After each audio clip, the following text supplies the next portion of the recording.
আসলে দেখেন, আমরা ভালো মুসলমানও হতে পারি নাই, আমরা ভালো বাঙালিও হতে পারলাম না।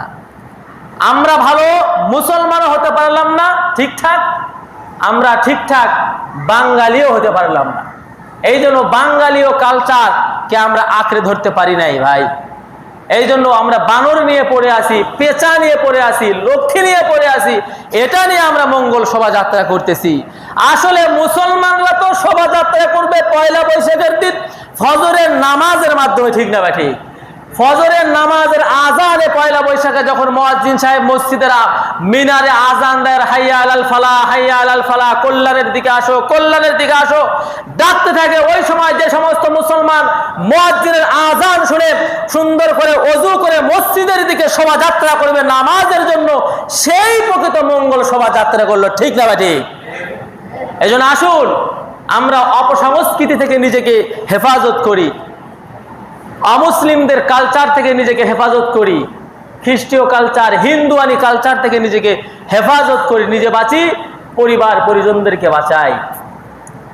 মুসলমানদের কালচার হলো পয়লা বৈশাখ আসবে, তারা ভোরবেলা সুন্দর করে আজান শুনবে, আজান শোনার পরে ঘুম থেকে উঠবে, সুন্দর করে ওযু করবে, তারা মসজিদে এসে ফজরের নামাজ জামাতে পড়বে ইনশাআল্লাহ। আমি আজকে দেখতে চাই ইনশাআল্লাহ আমরা সামনে পয়লা বৈশাখে ফজরের নামাজ, ইনশাআল্লাহ ফজরের নামাজ দিয়ে আমরা আমাদের মঙ্গল শোভাযাত্রা শুরু করবো। কে কে রাজি আছেন? দুই হাত তুলে আল্লাহ দেখান। আল্লাহু আকবার, ইনশাআল্লাহ নিয়ত করেন। আল্লাহু আকবার। আল্লাহ এনাদের হাতখানা তুমি কবুল করো। আল্লাহ সবার হাতখানা তুমি খানায় কাবা শোয়ার মতো তৌফিক দান করে দাও।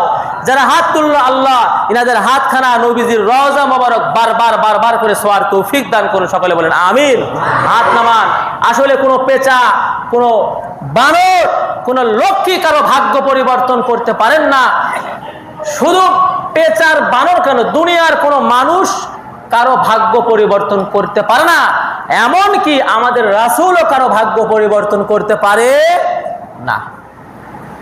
এটাই এই আয়াতে আমি শুরুতে পড়েছি, সূরা আরাফের 188 নম্বর আয়াতের মধ্যে আল্লাহ তাআলা বলতেছেন যে কেউ কারো ভাগ্য পরিবর্তন করতে পারে না, কেউ কারো মঙ্গল আর অমঙ্গল ডেকে আনতে পারে না। ভাগ্য পরিবর্তন করার, মঙ্গল আর অমঙ্গল করার মালিক, ক্ষমতাধর শুধুমাত্র কেবলমাত্র একমাত্র আমার আপনার আল্লাহ। বুঝে আসছে?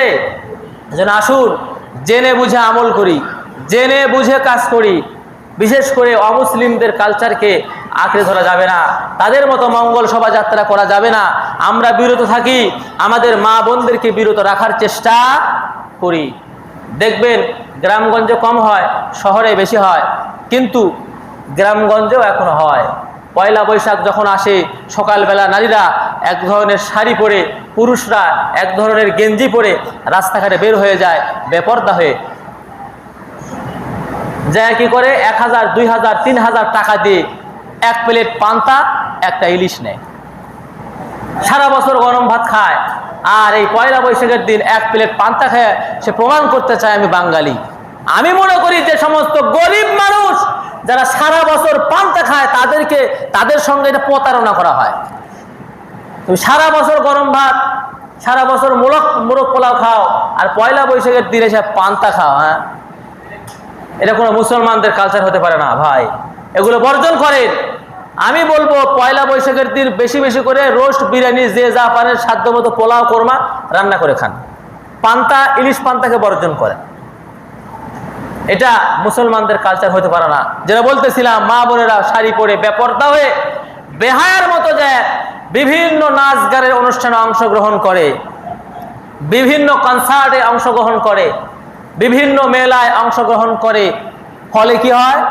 তার ফলে কি হয়? পরের দিন দেখা যায় ব্রিজের ধারে, না হয় কালভার্টের ধারে, না হয় রাস্তার পাশে একজন মহিলা, একজন মেয়ে ধর্ষিতা হয়ে পড়ে আছে। হয় কি হয় না?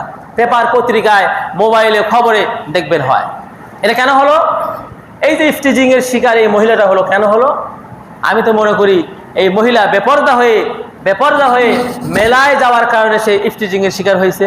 বেপরদা হয়ে কনসার্টে যাওয়ার কারণে, এই নাচ গানের অনুষ্ঠানে যাওয়ার কারণে, বেহায়ার মতো যাওয়ার কারণে আজকে সে ইফটিজিং এর শিকার হয়ে গেছে।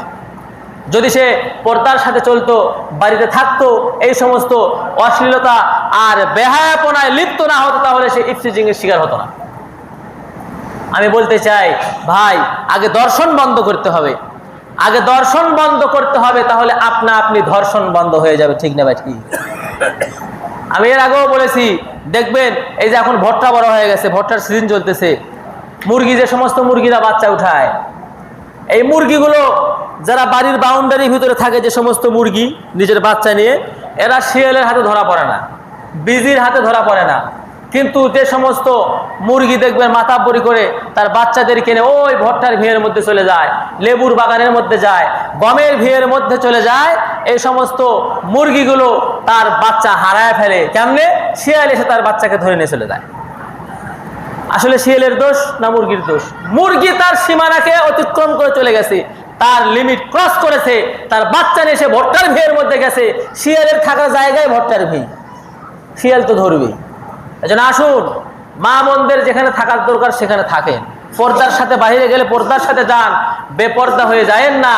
যদি বেপর্দা হয়ে বাহিরে যান, কনসার্টে যান, গানের অনুষ্ঠানে যান, পয়লা বৈশাখের পান্তা খাওয়ার অনুষ্ঠানে যান, তাহলে ইফটিজিং এর শিকার আপনি হবেন।